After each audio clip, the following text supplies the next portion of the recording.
오늘은 나눔의 능력을 경험하십시오라는 제목으로 함께 말씀을 잠시 나누겠습니다. 여러분, 우리가 가진 것을 누군가에게 나눠준다는 것은 분명 마이너스 지출이죠. 지난주에 저희 쌀 나눔에 한 30포대가 들어와서 이제 다음 주에 주민센터에서 갖고 가기로 했는데 참 많은 분들 같이 해주셔서 감사합니다. 마이너스 지출 같죠. 그러나 예수님은 역설적이게도 나눠줄 때 오히려 채워지고 또 풍성해진다고 오늘 우리에게 말씀하십니다. 오늘날 우리는 나눔을 어떻게 받아들여야 될까? 나눔은 정말 마이너스일까? 아니면 하나님의 풍성함을 경험하는 통로일까? 오늘 함께 말씀을 통해서 좀 살펴보려 합니다. 저는 부산에 있을 때 경주를 참 좋아했고 자주 갔었는데 경주에 가면 채부잣집 이야기가 유명합니다. 이 집안에는 대대로 내려오는 몇 가지 가훈들이 있습니다. 육훈이라고 하는데 그 중에 몇 가지만 제가 알려드릴게요. 사방 백리 안에 굶어 죽는 이가 없도록 하라. 집안의 재산은 만석 이상을 넘지 않도록 하라. 가객은 후하게 대접하라. 흉년기에는 땅을 사지 마라. 이것을 대대로 지켰습니다. 사회적 약자들을 향한 이 배려가 깊이 배어 있는 가훈이었고 이것을 대대로 지킵니다. 우리나라의 정말 아름다운 부자상을 보여준 프랑스 말로 노블레스 오블리제라고 알죠.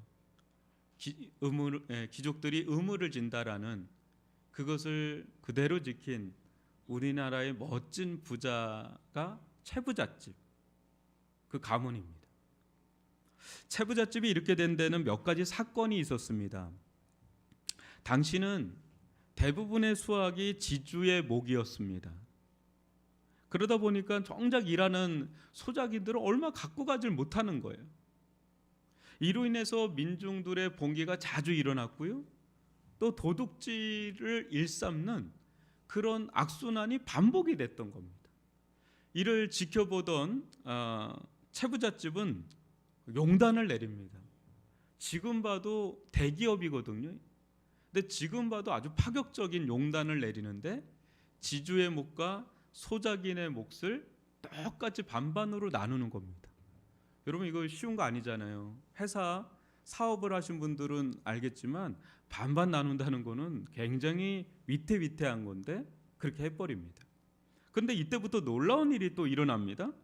소작인들이 노동의욕이 갑자기 급상승해요. 왜? 자기들이 한 만큼 얻어가니까. 생산량이 2배나 뜁니다. 그러면서 채부잣집도 덩달아서 소출이 확 늘어버리는 거죠. 나눠주고 퍼주면 마이너스일 것 같은데 4배만 불리면 잘 될 것 같은데 함께 민중의 고통에 참여해서 나눠주니까 서로가 풍성해지는 비밀을 이 채부잣집이 체득을 한 거예요. 이때부터 채부잣집은 수많은 민중들을 먹여 살리는 명망 있는 가문으로 서게 됐고요. 지금은 없거든요. 채부잣집이 명맥만 있는데 왜 그러냐면 마지막 전 재산을 독립자금으로 다 들여버려요. 그리고 역사의 뒤안길로 사라진 게 바로 경주 채부잣집입니다. 지금도 역사는 계속해서 채부잣집 이야기를 하면서 기억하고요, 존경합니다. 나누고 베푸는 삶이 손해보고 또 피해보고 낭비적인 마이너스의 삶인가? 아님 함께 더 풍성하고 풍성함으로 들어가는 능력의 관문인가? 오늘 예수님의 말씀을 통해 다시 한번 하나님 나라의 삶, 천국의 삶이 무엇인지 깨우치길 주님의 이름으로 축원합니다. 여러분, 다시 한번 누가복음 6장 38절 읽어볼까요? 시작. 주라 그리하면 너희에게 줄 것이니 곧 후이되어 누르고 흔들어 넘치도록 하여 너희에게 안겨주리라. 너희가 헤아리는 그 헤아림으로 너희도 헤아림을 도로 받을 것이니라. 아멘. 여러분, 이 말씀 교회 좀 다니신 분들, 또 성경 좀 읽어보신 분들은 다 아실 그런 말씀입니다. 그러나 이 말씀의 의미를 잘 아시는 분들은 생각보다 많지 않습니다. 왜냐하면 이 말씀을 보통 이 말씀만 딱 떼서 보기 때문에 그래요. 여러분, 우리 연말에 가면 송구영신 때 말씀 카드 뽑잖아요. 그럴 때 이런 말씀이 있어요. 참 은혜가 되고 좋은 말씀이거든요. 그러나 이 말씀은 딱 떼서 보면 안 되고 문맥 속에서 읽어야 바르게 이해할 수 있는 말씀입니다. 여러분은 이 말씀을 지금 읽었는데 딱 읽자마자 바로 어떤 생각이 드십니까?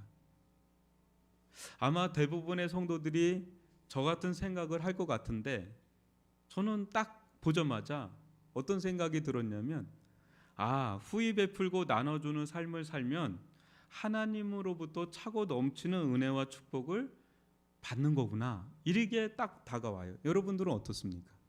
그러나요? 근데 이 말씀을 여러분 한 번 더 생각을 하면 어떻게 다가오냐면 또 이렇게도 다가옵니다. 내가 우리 가정이 축복을 받지 못하는 이유는 이 말씀대로 살지 못해서 그래, 이런 마음이 들어요. 저 장로님 보면, 저 권사님 보면, 저 집사님 가정 보면 저렇게 아낌없이 베풀고 섬기니까 저런 복을 받지. 우리 주변에 그런 분들 계시잖아요, 그렇죠? 그런데 난 이 말씀 알긴 아는 말씀인데 도저히 이렇게는 못 살겠어. 이렇게 살기엔 너무 부담스러워. 나눠주라고 하니까. 여러분, 나눠주는 게 쉬운 건 아니잖아요. 그러다 보니까 나는 하나님께 복 받긴 글러먹었어, 이런 생각이 들 수 있다는 거죠. 자책도 되고 부담도 되는 말씀이기도 하다는 거죠. 또 한 번 이 말씀을 다른 각도에서 살펴보면 이런 경우도 있을 것 같아요. 저분은 교회에서 누구보다 성심성의껏 베풀고 섬기시는 분으로 알고 있는데 왜 저 천사 같은 분에게 저런 어려운 일이 생겼지? 하나님, 살아계신 건 맞아요? 맞으면 저분을 저렇게 하면 안 되죠. 이런 생각이 들 수 있을 정도로 너무 어려운 상황에 몰리게 되는 분을 보면 이 말씀이 때때로는 시험이 들기도 하고 또 의심이 되기도 하고 또 낙심이 되기도 하는 그런 말씀이기도 하다는 거죠. 또 교회에서 본인은 하나님으로부터 축복받았다고 말하지만 다들 말은 안 해도 뒤에서 수근수근거려요. 저 인간 얼마나 욕심 많고 온갖 수를 다 써서 저렇게 배불린 것 다 알잖아. 저 사람 호주머니에서 누구 하나 밥이라도 사주는 거 본 적 있냐고. 자린고비도 저런 자린고비가 없어. 수전노 중에 수전노야. 그러면서 하나님께 복 받았다고 하니까 그냥 열불나, 이런 분들도 혹여나 있을 수 있으니까. 여러분, 하나님 축복받았다고 막 운운하는 분 보면서 칠색팔색 하는 경우도 또 더러 있잖아요. 사는 성도 여러분, 이 말씀이 진정 의미하는 바가 무엇일까요? 예수는 무슨 연유로 이 말씀을 제자들에게 가르쳐 준 걸까요? 먼저는 우리가 기억할 것은 이 말씀을 단순히 사리사욕을 채우거나 정당화하기 위해서 이용해서는 안 된다는 것입니다. 무슨 말인가 하면 이 말씀을 어떤 섬김이나 또 베품이나 또 나눔이나 타인을 향한 강대함이거든요.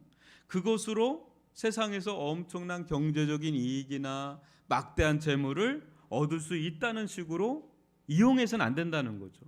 여러분, 예전에 부흥 강사들이 가장 많이 설교한 게 이겁니다. 여러분 바치십시오. 여러분 주십시오. 그럼 차고도 넘치도록 복을 받을 겁니다. 하면 다들 막 호주머니 열고 막 했던 말씀 중에 하나가 이거기 때문에. 물론 여러분 베풀고 퍼주는 삶 속에 하나님의 크신 은혜와 자비로 되려 그 사람이 축복을 받는 경우가 얼마나 많습니까? 그걸 부정하는 건 아닌데, 이 말씀을 진실하게 순종하는 삶과 이용하는 삶에는 근본적인 차이가 있다는 거예요. 다시 한번 여러분들에게 이 말씀은 막대한 재물을 축적할 수 있는 아주 신묘막측한 비결의 말씀이 아니다라는 거, 여러분 이것을 명심하시고 오늘 말씀을 들을 수 있기를 바랍니다. 좀 그렇죠? 이거 뭔가 좋은 거 나올 줄 알았는데, 근데 잘 들어보면 달라요. 여러분, 이 말씀의 의미가 그럼 뭘까요? 이 말씀의 의미가 뭘까요? 말씀에는요, 한 후덕한 상인이 손님에게 할 수 있는 한 최대한으로 퍼주는 모습이 리얼하게 묘사되어 있습니다.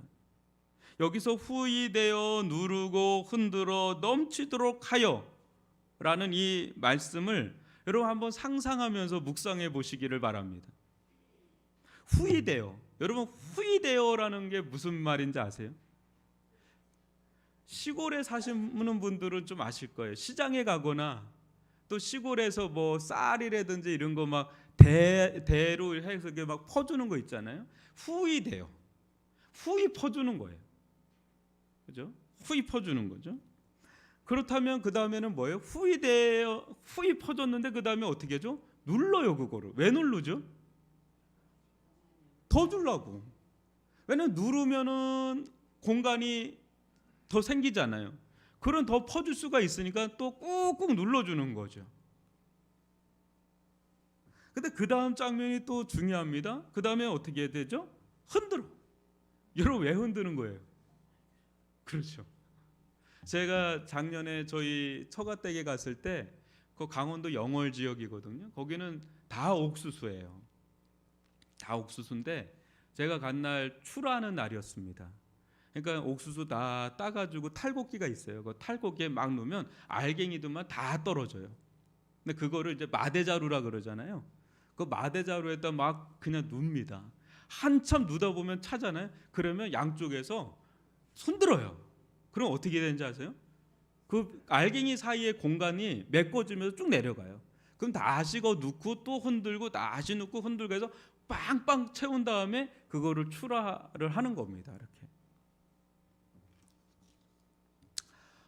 여기도 그런 겁니다. 이제 이렇게 하다가 더 이상 채울 수 없는 상황까지 오자 이 상인은 마지막으로 그 위에 넘치도록 부어주는 거예요. 마지막으로. 그러니까 이게 뭐예요? 그 사람이 이 손님에게 해줄 수 있는 최대한의 호의를 주는 거죠. 그렇죠? 꽉꽉 채워가지고 줄 수 있는 한 최대한 주는 것을 묘사하고 있는 겁니다. 그런데 예수님은 이 상인을 누구에게 지금 빗대고 있는 거예요? 이게 중요해요. 누구에게 빗대고 있는 거예요? 여러분 정신 차리세요. 바로 우리가 믿는 하나님, 예수님의 아버지시며 우리의 하늘 아버지이신 하나님입니다. 하나님에 대해서 지금 표현하는 거예요. 여러분 우리 하나님은 절대 인색하거나 째째하신 분이 아닌 줄 믿습니다. 하나님은 우리가 하나님과 이웃에게 한 모든 것을 다 계수하고 있는 거 아세요? 그걸 다 기억하셨다가 때가 되면 우리에게 갚아주시는데 바로 여기 나오는 상인처럼 후이되어 누르고 흔들어 넘치도록 안겨주실 정도로 풍성하게 베푸신다는 거예요. 우리는 하나님께 이만큼 드렸죠? 하나님은 거기에 갑절이 뭐예요? 어마어마하게 우리에게 부어주신다는 겁니다. 이 하나님을 믿으시기를 바랍니다. 여러분 하나님의 은혜로 우리가 이 자리에 앉아 있는 거 아세요? 만약 하나님께서 인색하거나 째짜하신 분이셨다면 죄송합니다. 여기 앉아 있을 수 있는 분 한 분도 없어요. 왜 그런지를 좀 더 설명할게요. 이 말씀이 경제적인 말씀이 아니다라는 것을 제가 좀 설명을 하겠습니다. 하나님의 은혜가 여러분들 가운데 얼마나 차고 넘치는지를 믿으시기를 바랍니다. 여러분, 이 구절을 좀 더 자세히 알기 위해서는 위의 구절을 봐야 돼요. 우리 32절로 34절을 교독으로 한번 읽어보겠습니다. 너희가 만일 너희를 사랑하는 자만을 사랑하면 칭찬받을 것이 무엇이냐? 죄인들도 사랑하는 자는 사랑하느니라.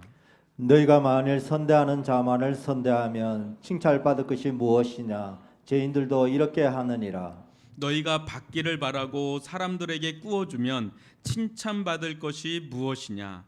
죄인들도 그만큼 받고자 하여 죄인에게 꾸어 주느니라. 여러분, 세상 아무리 나쁜 사람이라고 해도, 악한 사람이라고 해도 자기와 친한 사람이 있을까요, 없을까요? 다 있죠, 그죠? 사랑하는 사람 있을까요, 없을까요? 아무리 악한 자라도 다 있어요, 그죠?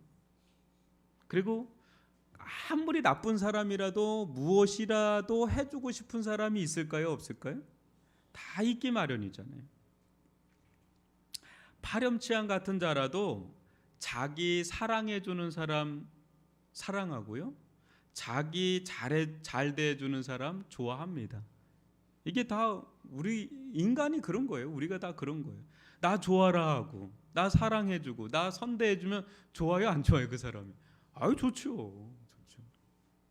오래전에 저는 한 뉴스가 기억이 납니다. 어린 시절인데 정확하진 않지만 전국을 떠들썩하게 했던 그런 엄청난 좀 범죄 사건이었던 거는 기억이 납니다. 지금은 이제 그런 장면이 별로 없는데, 예전에 뉴스를 보면 그 마을이나 동네 가서 인터뷰를 많이 했습니다.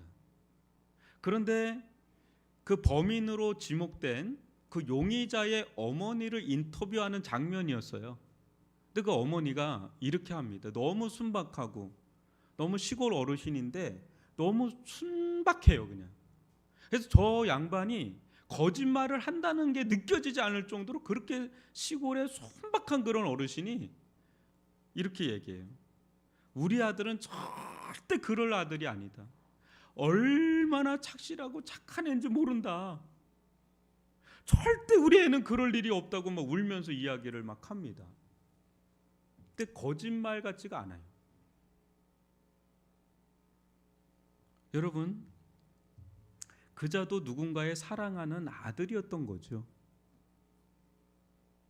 아들은 끝까지 자기를 믿어주고 사랑해주는 어머니의 모습을 TV로 보면서 자수를 합니다. 그리고 자백을 합니다. 내가 그랬다고. 왜 그런지 아세요? 자기를 끝까지 믿어주고 사랑해주는 어머니에게 자기가 마지막 할 수 있는 효도라고 생각을 하고, 그 시절에는 아무리 나쁜 사람이라도 그렇게 자수하고 자백을 한 거예요. 여러분, 제 아무리 성질 사납고 거친 죄인도 자기를 진심으로 사랑해주면 마음이 녹아서 자기를 사랑하는 사람을 사랑합니다.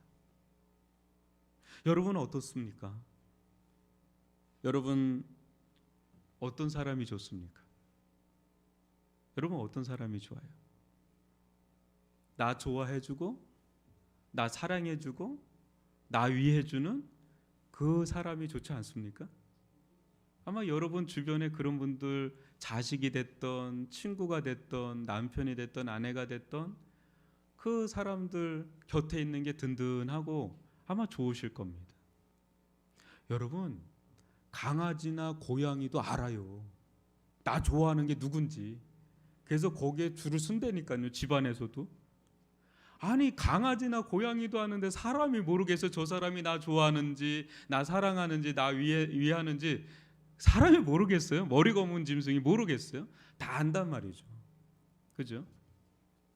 그런데 예수님은 이것은 누구나 다 하는 것이다 그래요.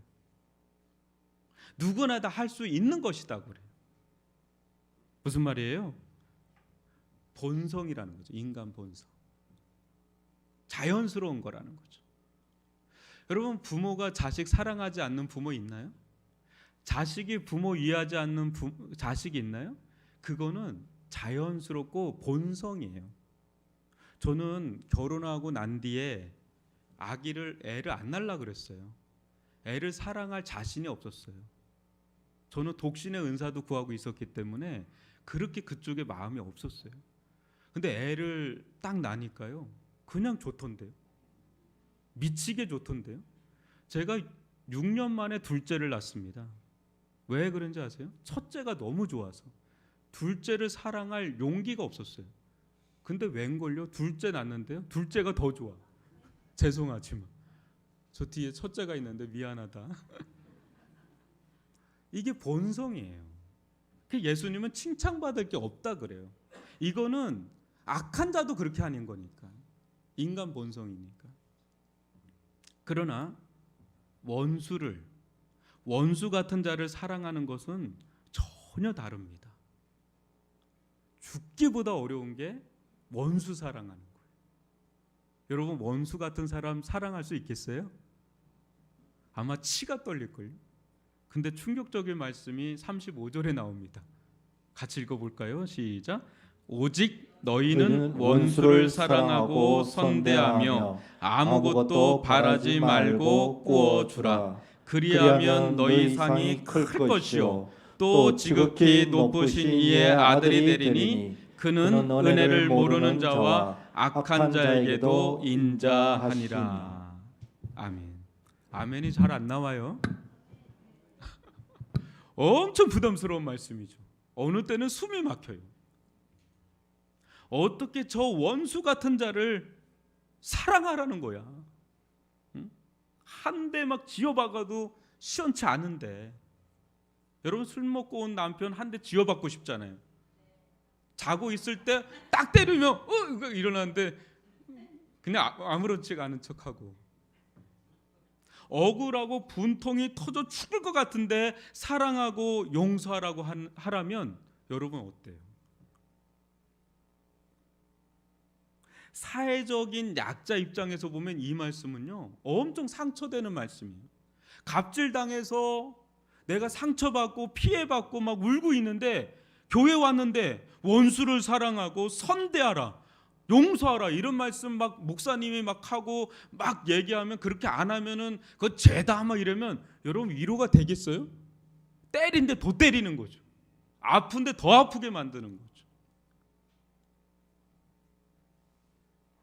예수님은 어떻게 저런 썩을 인간을 사랑하라고 하는 것인가? 선대하라고 하라는 것인가? 용서하라는 것인가?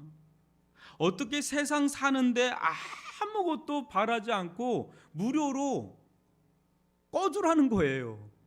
요즘에 고금리 시대인데 무료로 이자도 받지 말고 꺼주라고 하면, 여러분, 이 말씀대로 살면 세상에서 망해요? 아니면 안 망해요?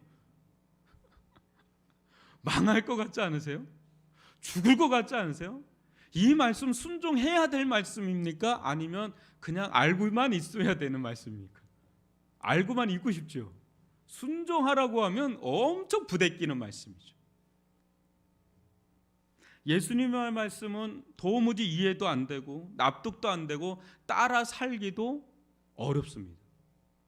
그러기에 이런 말씀은 예수님이나 목사님들 같은 몇몇 분들에게 해당하는 말씀이고, 평범한 성도는 그냥 장식용 말씀으로, 버리기도 아깝고 버려서도 안 될 것 같고, 그렇다고 이거를 지키기도 어려운, 그냥 바라만 보는 장식용 말씀으로, 애매하게 그냥 바라만 보는 그런 말씀 정도로 치부하지는 않나 싶습니다.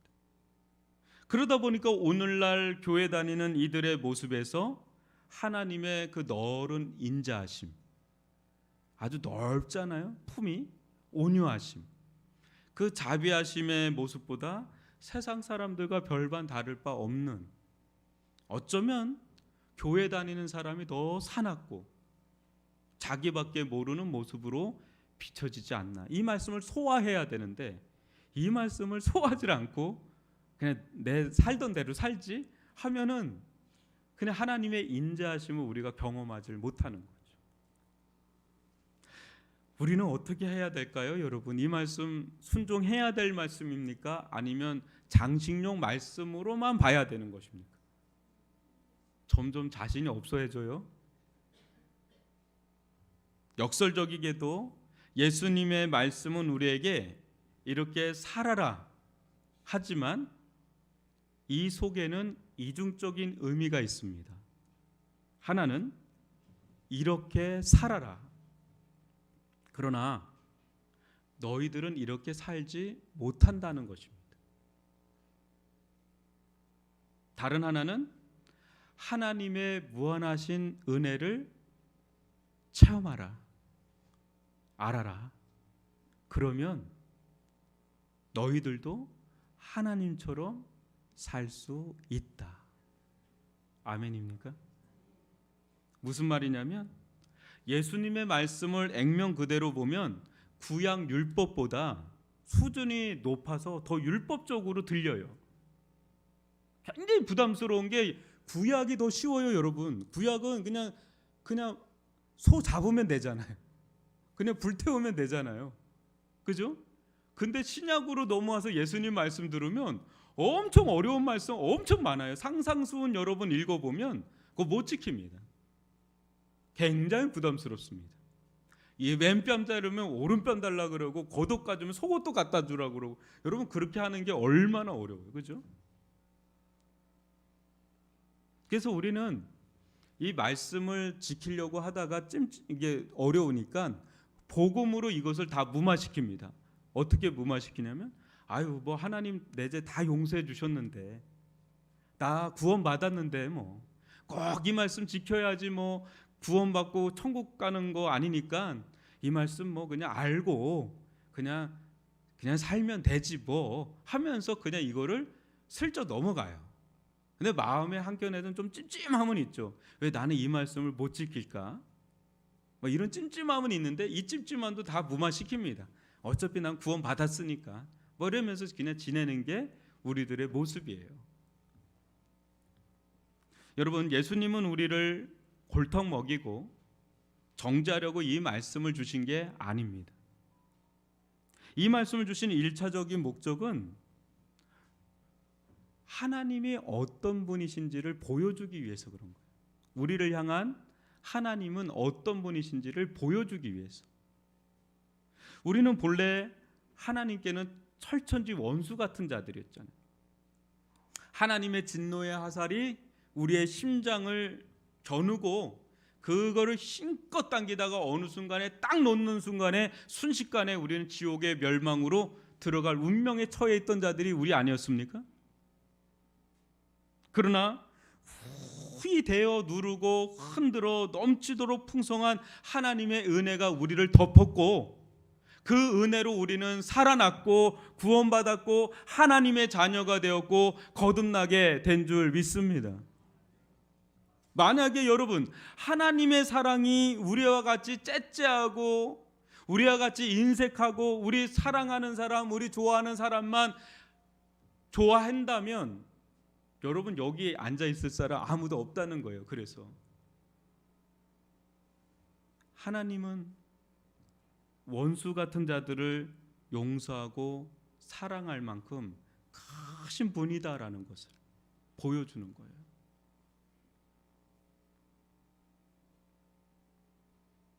만약 하나님께서 우리와 거래하려고 우리에게 은혜를 베푸신 조건부적인 사랑을 베풀었다면 여러분 우리는 계속해서 은혜를 갚아야 돼요.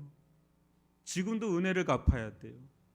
계속해서 은혜를 갚아야 돼요. 언제까지? 영원토록 종살이하면서 계속해서 갚아야 되는데 하나님은 우리에게 무조건적으로 은혜를 베푸시고 어떤 이자도 받지 않으시는 그런 풍성하신 하나님이십니다.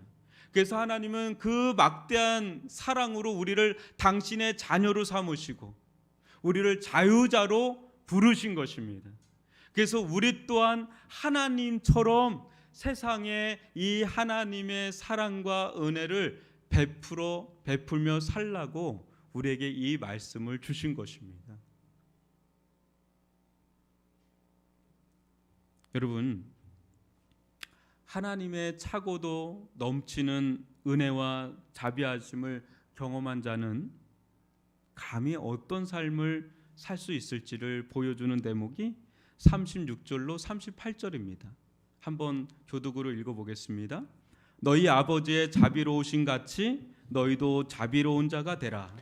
비판하지 말라. 그리하면 너희가 비판을 받지 않을 것이요. 정죄하지 말라. 그리하면 너희가 정죄를 받지 않을 것이요. 용서하라. 그리하면 너희가 용서를 받을 것이요. 주라. 그리하면 너희에게 줄 것이니 곧 후이되어 누르고 흔들어 넘치도록 하여 너희에게 안겨주리라. 너희가 헤아리는 그 헤아림으로 너희도 헤아림을 도로 받을 것이니라. 아멘. 뭡니까? 38절만 딱 떼서 이 말씀을 보는 게 아니라 그 흐름 속에서 있는 거예요. 그러니까 경제적인 면만 있는 게 아니라 뭐예요? 하나님의 그 자비하심이 우리들 가운데 임했을 때 우리 또한 베풀고 사랑하고 용서할 수 있는 삶을 살 수 있다라는 것을 보여주는 말씀이라는 겁니다. 여러분, 우리가 하나님의 은혜를 경험하고 하나님의 놀라운 자비하심을 경험하면 하나님과 같은 삶을 살 수 있는 줄 믿습니다. 이 삶을 가장 완벽하게 구현한 분이 누구세요? 바로 예수님이시죠. 예수님이 어떻게 그런 삶을 살 수 있었을까요? 하나님의 자비하심에 푹 젖어서 살았기 때문에 그분은 자신의 모든 것을 내어줄 수 있는 그런 삶이 되어져 버린 거지요. 여러분, 우리들 가운데 비판이나 정죄가 심한 분들은 그만큼 하나님의 용서의 사랑을 모르는 자들이에요. 그들에게는 다른 무엇보다 하나님께서 자신을 얼마나 사랑하는지, 자신이 비판하고 판단하는, 정죄하는 그 이웃을 하나님이 얼마나 사랑하시는지를 알려주어야 합니다. 사랑하는 성도 여러분, 우리를 향한 하나님의 사랑을 알면 알수록 어떻게 되죠? 나를 향한 하나님의 사랑을 알면 알수록 어떻게 되죠? 사랑할 힘이 생깁니다. 용서할 힘이 생깁니다. 그를 품을 힘이 생깁니다. 내 힘이 아니라 내 안에 후회되어 누르고 넘치도록 들어오는 하나님의 용서의 사랑, 자비, 그 은혜가 나를 압도하니까 그 힘으로 원수 같은 사람을 사랑하고 용서하고 품어주고 안아줄 수 있는 그런 힘이 생기는 것이죠. 내 힘으로는 안 돼요. 우리 힘으로는 안 돼요. 여러분, 우리 힘으로는 우리 자식들도 제대로 사랑하지 못할 때 많지 않아요? 사춘기 자녀를 사랑한다는 것은 대단한 겁니다. 내 새끼지만 사랑하기가 너무 어렵습니다. 우울증에 걸리는 부모도 있어요. 하도 사춘기가 심하면 그냥 속이 다 뒤집어집니다. 사춘기 심하게 겪지 않도록 기도하시길 바랍니다. 내 힘으로는 자기 자식도 사랑을 제대로 못하는데 우리가 누구를 그렇게 사랑할 수 있겠어요? 그러나 하나님의 넘치는 은혜가, 넘치는 사랑이, 넘치는 자비하심이 내 안에 임하면 우리는 도저히 내 힘으로는 할 수 없는 사람을, 그 인간을 사람으로 대할 수가 있습니다. 용서할 수가 있고 품을 수가 있고 그를 선대할 수가 있고 용서할 수가 있습니다. 우리 탁상수 권사님 사랑하시잖아요. 남편 사랑하시잖아요. 우리 이순희 권사님, 우리 조건재 집사님 보낼 때 제가 옆에서 지켜봤거든요. 얼마나 남편을 극진하게 챙기고 섬겼는지 예수님이 딱 믿고 들어가셨어요. 얼마나 기도를 하고 얼마나 잘해줘서 사랑한 거예요? 그 잘 모르겠는데 그 안에 은혜가 있으니까 덮어버리더라고요.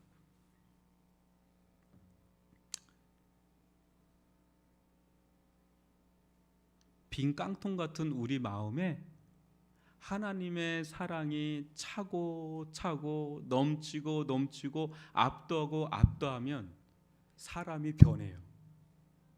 자기밖에 모르고 움켜잡으려고 하고 이랬던 사람이 하나님의 사랑에 감전되잖아요. 어떤 사람으로 변하는지 아세요?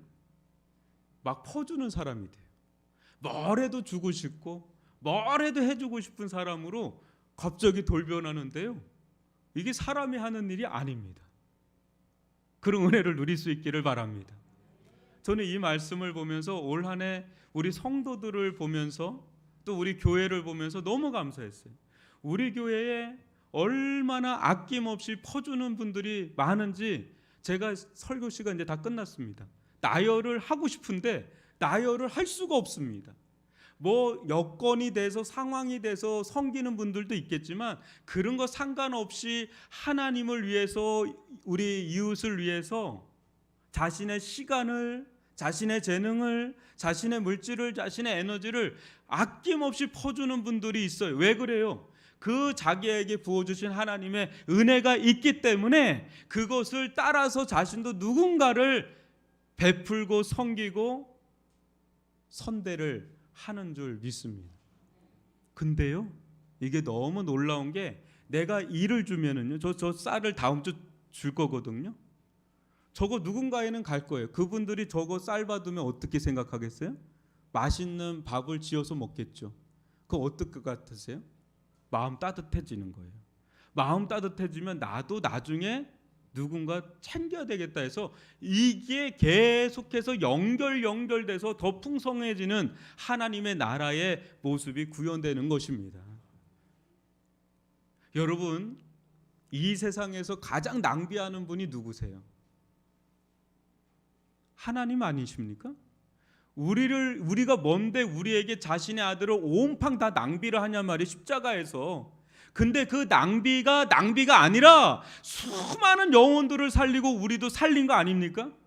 여러분, 주는 인생, 베푸는 인생, 그게 마이너스고 피해보고 손해보는 것 같지만 절대로 그게 손해보고 피해보는 게 아닌 줄 믿습니다. 우리 성도들 가운데 자기 재산을 다 바치듯이 바친 분도 있어요. 이 교회 하나 세우려고 자신의 시간 바치고 자신의 눈물 바치고 자신의 인생 바치고 먼 걸음 마다하지 않고 이 교회 나와서 이 교회 지키려고 하는 그런 분들의 이 성김과 수고가 결코 헛되지 아니하고 하나님께서 더 풍성하게 후히되어 누르고 차고 넘치도록 할 줄 믿습니다. 그 은혜로 우리가 이곳까지 온 겁니다. 아울러서 여러분의 가정도 지금 여기까지 온 겁니다. 여러분, 저는 기도합니다.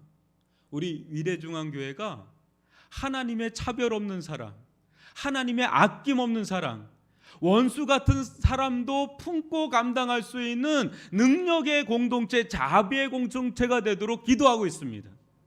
하나님이요, 우리들 가운데 내 힘으로는 아무도 사랑할 수가 없습니다. 심지어 내 자식마저도 온전히 사랑할 수 없습니다. 하나님이요, 차고도 넘치는 후히되어 누르고 흔들어 넘치도록 주시는 그 은혜와 사랑을 나에게 부어 주옵소서. 그것을 흘려 보내게 하여 주옵소서. 그러면 하나님은 그런 자에게 더 사랑과 은혜를 부어 주실 줄 믿습니다. 왜요? 그 사람에게 부어주면 또 나눠주니까. 그러니까 하나님은 그 사람에게 계속 주고 싶은 거예요. 채부잣집처럼. 그런 영적인 채부잣집이 될 수 있기를 주님의 이름으로 축원합니다. 나눠주는 삶 속에 하나님의 능력의 비밀이 있다는 걸 믿으시고 그 길을 믿음으로 걸어갈 수 있기를 주님의 이름으로 축원합니다. 여러분, 염려하지 마시고 두려워하지 마시고 하나님께 드리는 것 절대 두려워하지 마세요. 여러분, 한 발짝 떼서 하나님 품 안에 들어가면 거기에 놀라운 비밀의 세계가 열릴 줄 믿습니다.